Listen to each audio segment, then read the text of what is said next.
Você já começou a comprar ações? Com o início do ciclo de queda nas taxas de juros, já é hora de comprar ações? Já tem banco recomendando ações em seus relatórios. Conversei sobre isso com Jorge Cimino, diretor de investimentos da Vivest, um grande fundo de pensão, faz a gestão da carteira de vários funcionários do setor elétrico, está cuidando da aposentadoria desses trabalhadores.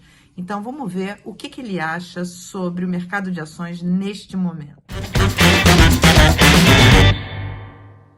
Cimino, chega mais. Muito obrigada por esta conversa. Você que já viu tantas crises, tanta alta, tanta baixa. Você já viu, Cimino? O povo não sabe, mas eu vou contar. Você já viu juros a 49% ao ano?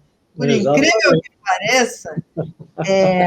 E você enfim, você passou a grande parte da sua vida como analista e gestor de ações. Foi gestor do Unibanco, da UAN, enfim, de várias outras casas, e agora está na Vivest. Agora não, já tem tempo, né? Tem bastante tempo. 19 anos. Diretor de investimento. Caraca, quanto tempo. Cimino, eu te conheço há muito tempo. Já vimos muitas crises, hein, Cimino? Conta para mim. Você já começou a comprar ações para carteira? Você faz a gestão de investimentos de um fundo de pensão muito grande, está cuidando da aposentadoria da galera aí. Você já começou a comprar ações? Como é que está a carteira de ações? Como é que você está enxergando o mercado? Nesse momento aqui, nossa locação de recursos em ações domésticas, ela é modesta, digamos assim. Nós estamos numa faixa aí entre 10% e 12%, não mais do que isso. Respondendo diretamente à pergunta, é momento de comprar ações? Eu acho que ainda não. Eu sei que essa resposta talvez não seja a resposta de consenso, e alguns amigos meus aí não vão gostar. Mas, enfim. Você não está fazendo o estilo TikTok, porque no TikTok os gestores já estão lá, compração. Mas eu acho que cada um é o seu estilo, né? Mas, enfim, qual é a preocupação, do ponto de vista estritamente técnico? A gente tem uma preocupação no nível macro, e não é só uma preocupação no nível macro doméstico, a gente teve alguns avanços importantes no primeiro semestre, né? Foram aprovados o arcabouço fiscal, teve uma primeira aprovação da reforma tributária, só que agora a gente entrou, e claramente o mercado está reagindo um pouco a isso, naquela fase que eu chamo da engenharia de detalhamento. Né? Então, no primeiro semestre, tem um arcabouço fiscal, bom, ótimo, é melhor ter um arcabouço fiscal que busque, que persiga disciplina fiscal do que não ter nada. Só que agora nós estamos na fase da engenharia de detalhamento. Bom, mas esse arcabouço fiscal ele consegue produzir um déficit zero, ou ele vai produzir um déficit de 0,5% do PIB. Não que isso seja o fim do mundo, não é isso. Mas o mercado agora está na fase de interpretar o detalhe daquelas aprovações positivas, do ponto de vista qualitativo, observadas no primeiro semestre. Então, acho que tem esse momento macro doméstico. Domesticamente ainda, a gente tem um momento micro. O que é um momento micro?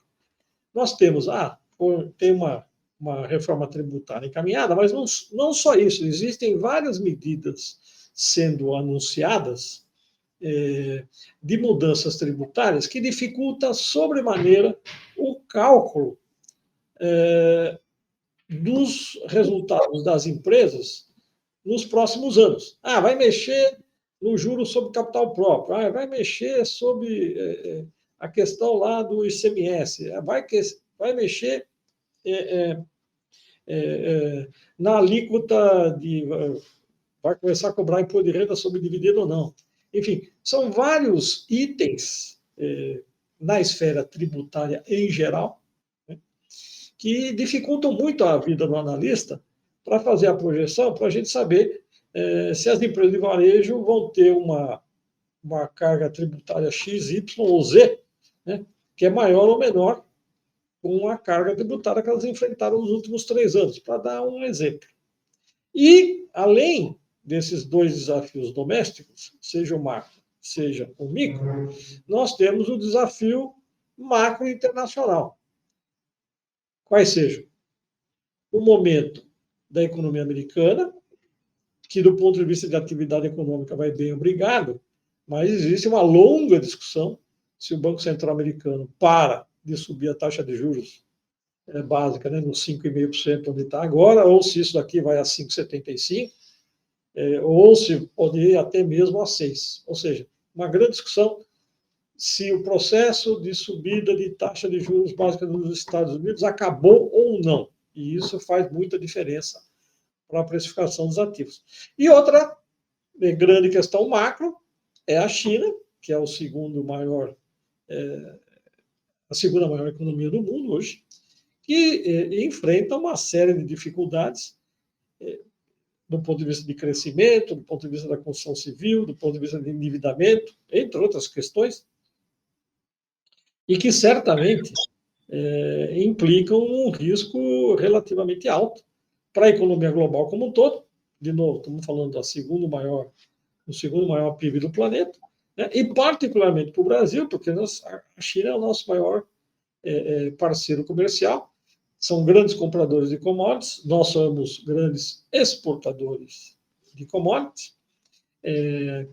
Uma eventual crise de maior magnitude na China certamente afetaria os preços dos nossos produtos exportados, como soja, minério de ferro, para dar exemplo dos dois maiores produtos em termos de exportação.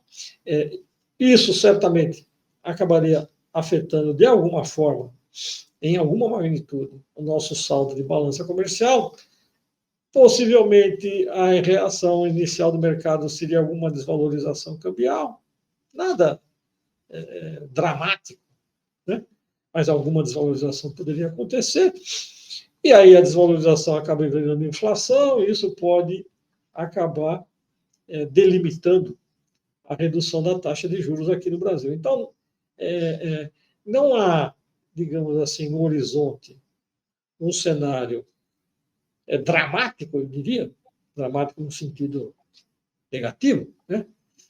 Mas eu acho que é um cenário de reflexão para conter, digamos assim, entusiasmos juvenis. Entusiasmos juvenis é bom. Nem tão juvenis, e tem gente que tem a certa idade e também está animada ali com as ações. Agora, para complementar, assim, tem que ponderar, quer dizer, diante desse quadro todo que você colocou, você ainda tem taxas de juros que ainda são altas no Brasil. Sim, sim. A taxa de juros básica. Né?